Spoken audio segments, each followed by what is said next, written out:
فقد قال الله تعالى بعد أعوذ بالله من الشيطان الرجيم يا عيسى إني متوفيك ورافعك إلي وقوله بل رفعه الله إليه وقوله إليه يصعد الكلم الطيب والعمل الصالح يرفعه وقوله وقال فرعون يا هامان ابن لي صرحا لعلي أبلغ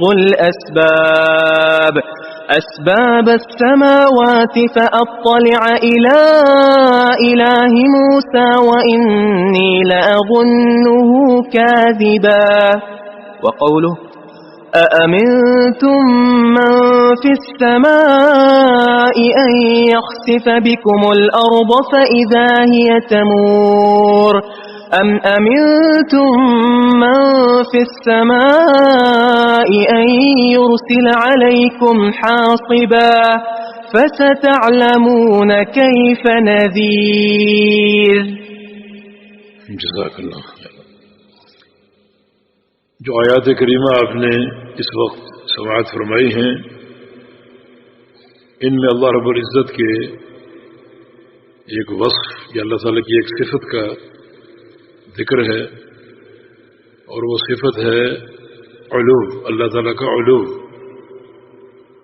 علو کا معنی بلندی.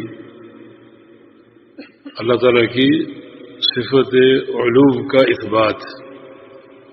پہلے آپ نے جو اللہ تعالیٰ کی صفت پڑھی وہ تھی استواء علی العرش، عرش پہ مستوی ہونا، اور اللہ تعالیٰ کا عرش بھی اوپر ہے، ان جہت علو میں ہے. ان دونوں صفات میں فرق یہ ہے کہ علو اللہ رب العزت کی ذاتی صفت ہے، بلندی پر ہونا اللہ تعالیٰ کا ذاتی وصف ہے جو ہمیشہ اس کے ساتھ قائم ہے. علو وہ ذات ہمیشہ علو پر قائم ہے اور علو سے متصف ہے. ہم نے بتایا تھا کہ علو تین طرح کا ہے. ایک علو مکان یعنی جگہ کی بلندی. اللہ تعالیٰ ساری مخلوقات سے اوپر ہے.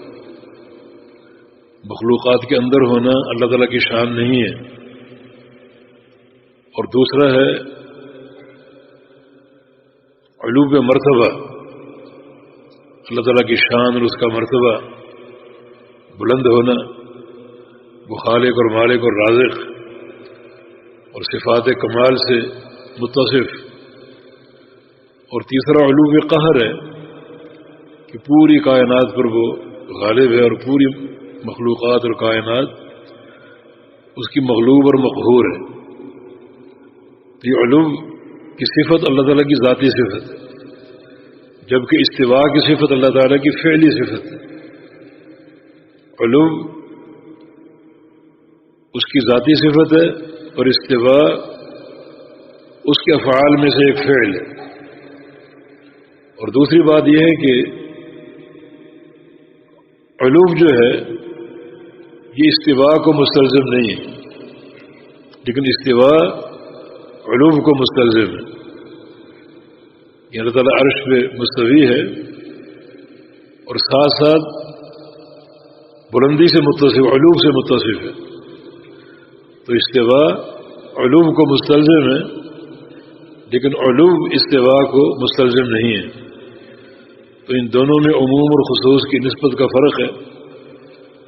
اللہ تعالیٰ کے استواء کے دلائل سنے اور پڑھے تھے کہ اللہ تعالیٰ اپنے عرش پہ مستوی ہے، اور اللہ تعالیٰ عرش پہ استواء کا محتاج نہیں ہے، وہ کسی چیز کا محتاج نہیں. عرش کے استواء کا یہ معنی نہیں ہے کہ اللہ تعالیٰ عرش کا محتاج ہے، بلکہ عرش ہو یا آسمان ہو، بلکہ حاملین عرش فرشتے جو عرش کو اٹھائے ہوئے ہیں، آسمان ہیں، زمینیں، یہ ساری اللہ تعالیٰ کے سہارے پر قائم ہیں. جن فرشتوں نے عرش کو اٹھایا ہوا ہے وہ بھی اللہ تعالیٰ کے سہارے کے محتاج ہے، اس پر قائم ہے. اور عرش بھی اللہ تعالیٰ کے سہارے کا محتاج ہے. اللہ رب العزت کسی چیز کا محتاج نہیں ہے، عرش کا محتاج نہیں ہے. عرش پہ استوا یہ اس کی شان ہے، اس کا مرتبہ اور مقام ہے. اور فرشتے جو حاملین عرش ہیں، جو اللہ تعالیٰ کی یہ خدمت انجام دے رہے ہیں، یہ بھی اللہ رب العزت کی ایک شان اور مقام کی بلندی کی ایک علامت ہے. ورنہ فرشتے بھی اللہ کے قائم رکھنے سے قائم ہیں، اور عرش بھی اللہ تعالیٰ کے قائم فرمانے سے قائم ہے. اور اللہ رب العزت کسی چیز کا محتاج نہیں ہے. اب دو باتیں سامنے آ گئی، ایک اللہ تعالیٰ کا علوم بلندی، اور دوسرا اللہ تعالیٰ کا عرش پہ مستوی ہونا. عرش جو ہے نا وہ اوپر اللہ تعالیٰ کی آخری مخلوق ہے، عرش کے اوپر کوئی مخلوق نہیں ہے، اور اللہ تعالیٰ اس عرش پر مستوی ہے. یہ ہمارا عقیدہ ہے، اور آگے انشاءاللہ ہم پڑھیں گے کہ اللہ رب العزت کا اس کا علم، اس کی قدرت، اس کا احاطہ یہ پوری کائنات پر ہے. اور اللہ رب العزت کی ایک جو ملک ہے اور اس کی حکومت، بادشاہت پوری کائنات پر قائم ہے. وہاں ہم بتائیں گے کہ عرش پہ استوا اور دنیا میں لوگوں کے ساتھ یا مخلوقات کے ساتھ معیت، ساتھ ہونا، ان دونوں میں کیا جو ہے وہ نسبت ہے اور ان دونوں کی کیا حقیقت ہے. یہاں یہ عقیدہ بالکل واضح ہے کہ اللہ تعالیٰ جہت علوم میں ہے، اور اللہ رب العزت اوپر عرش پہ مستوی ہے. عرش جو اللہ تعالیٰ کی آخری مخلوق ہے، جس کے اوپر کوئی مخلوق نہیں ہے، اور اللہ تعالیٰ اس عرش پہ مستوی ہے. یہی عقیدہ اللہ تعالیٰ نے قرآن پاک میں بیان کیا، نبی علیہ السلام نے احادیث میں بیان کیا. اسی عقیدے پر صحابہ کرام تھے، اور جو ائمہ اسلام، محدثین اور اعلام جہابذہ علماء اسی عقیدے پر قائم تھے. آج ہم اپنے ہاں یا اپنے ملکوں میں اللہ تعالیٰ کے مکان کے بارے میں کچھ چیزیں سنتے ہیں. کوئی کہتا ہے کہ اللہ تعالیٰ لا مکان ہے، اس کی کوئی جگہ نہیں، لا مکان. تو بھائی پھر عرش پہ استوا جو 6-7 دلائل آپ نے سنے، رحمان عرش پہ مستوی ہے، پھر اس کا کیا معنی ہے؟ اس سے کیا ثابت ہو رہا ہے کہ اللہ تعالیٰ لا مکان ہے؟ یہ اس کا مکان، اس کا عرش ہے، عرش پہ مستوی ہے. استوا کی کیفیت ہم نہیں جانتے. کوئی کہتا ہے کہ اللہ رب العزت ہر جگہ ہے، ہر جگہ ہے، بلکہ ایک لفظ استعمال کرتے ہیں حاضر ناظر، ہر جگہ حاضر ہے. یہ حاضر لفظ اللہ تعالیٰ کے شیان شان نہیں ہے. اللہ تعالیٰ کی تمام صفات میں کمال کا پہلو ہے، جبکہ حاضر میں نقص کا پہلو ہے. حاضر میں تواضع ہے، حاضر جناب، اس میں تواضع کا پہلو ہے. جیسے کلاس میں حاضری ہوتی، استاد بچوں کا نام لیتا ہے، فلاں حاضر جناب، حاضر جناب، حاضر سر. حاضر کا لفظ تواضع کے جو ہے وہ کرائے میں استعمال ہوتا ہے. بلکہ بعض اوقات تواضع سے بھی یہ لفظ گر جاتا ہے. عام طور پہ عدالت میں کہا جاتا ہے کہ ملزم حاضر، ملزم حاضر ہے، ملزم حاضر ہے. ملزم کو حاضر قرار دیا جاتا ہے. جج صاحب تشریف لے آئے اور ملزم حاضر ہے، یعنی تواضع سے بھی اس کا معنی گر جاتا ہے. تو اللہ تعالیٰ کے لیے صفات کمال ہے، اور لفظ حاضر میں نقص کا پہلو ہے. اس میں تشریف اور اکرام کا پہلو نہیں ہے. حاضر ہونا اللہ کے شیان شان نہیں ہے، اس میں تواضع ہے. اور اللہ رب العزت ہر قسم کے تواضع سے پاک ہے. اس کے حق میں تواضع ایک عیب ہے. اللہ تعالیٰ کی تقسیم کیا ہے کہ تواضع بندوں کو دے دی، بندوں کی زینت. اور کبر اللہ تعالیٰ کی زینت، یہ اس کی تقسیم ہے۔ الکبریاء اور ردائی، تکبر میری چادر، تواضع نہیں، تواضع آپ کی زینت، تواضع آپ نے اختیار کرنی، اللہ تعالیٰ کے لیے تواضع نہیں ہے، اس کے لیے کبر ہے۔ اس لیے فرمایا کہ ما تواضع عبد للہ الا رفعہ، جو بندہ اللہ کے لیے تواضع اختیار کرے گا اللہ اس کو بلندی عطا فرمائے گا۔ بلکہ نبی علیہ السلام نے فرمایا کہ میں اس پر قسم کھانے کو تیار ہوں کہ جو بندہ اللہ کے لیے جھک جائے اور تواضع اختیار کر لے اللہ اس کو ضرور بلندی عطا فرمائے۔ اقرب ما یکون العبد من ربہ وہو ساجد، بندہ اپنے رب کے زیادہ قریب کب ہوتا ہے؟ جب سجدے میں ہو۔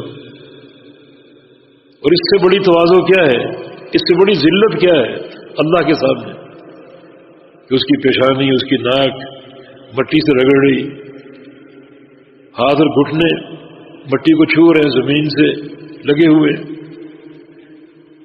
اور اللہ پاک فرماتا ہے کہ بندے کی یہ کیفیت جو ہے جب اختیار کرتا ہے تو سب سے زیادہ اللہ کے قریب ہوتا ہے۔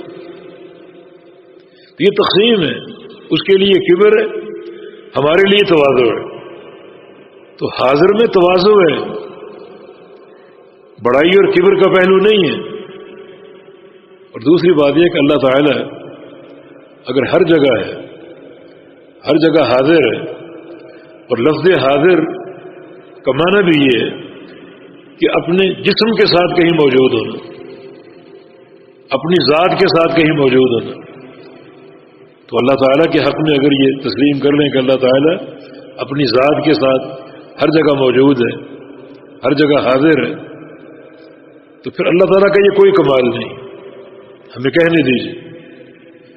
اس کا معنی اللہ عالم الغیب نہیں، ہر جگہ موجود ہو کر وہاں کا علم حاصل کرنا انسان بھی کر سکتا ہے، مخلوق بھی کر سکتی۔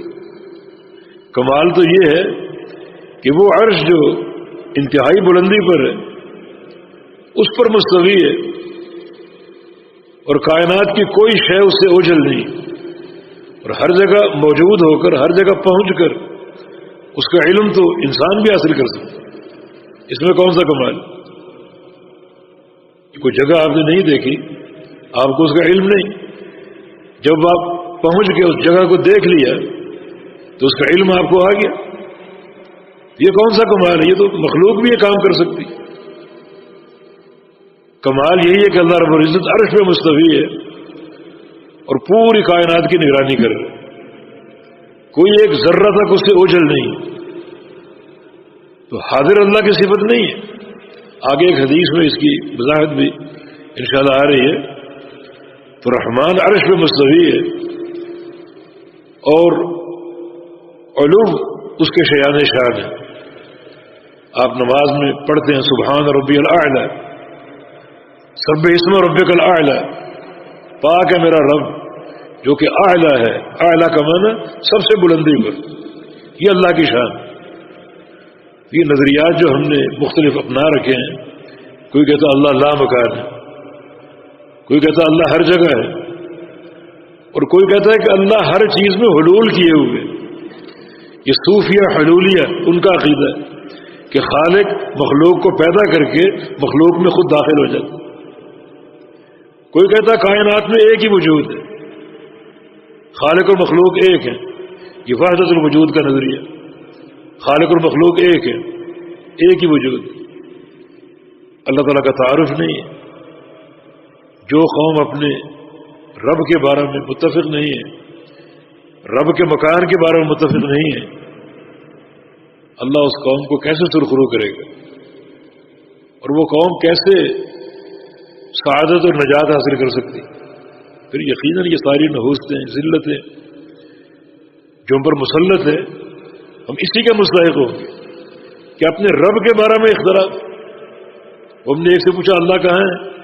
کہتا فی قلوب المؤمنین، مومنین کے دلوں میں۔ سبحان اللہ، کہ اللہ پاک کیا فرما رہا ہے؟ الرحمن علی العرش استویٰ، رحمان عرش پہ مستوی۔ عرش کہاں ہے؟ وہ اللہ کے پیغمبر نے بتا دیا. آسمان، پھر دوسرا، پھر تیسرا، پھر چوتھا، پھر پانچواں، پھر چھٹا، پھر ساتواں، اور پھر اللہ تعالیٰ کی کرسی، اور پھر سمندر کا ذکر، اس پر اللہ کا عرش، اور ہر جو بھی چیزیں بیان ہو رہی ہیں یعنی اس میں اگلی چیز تک 500 سال کی مسافت کا فاصلہ. ہر آسمان کا موٹاپا 500 سال کا، اور اتنی بلندی پر اللہ کا عرش ہے جس پہ اللہ تعالیٰ مستوی ہے اور پوری کائنات کی نگرانی کر رہا ہے.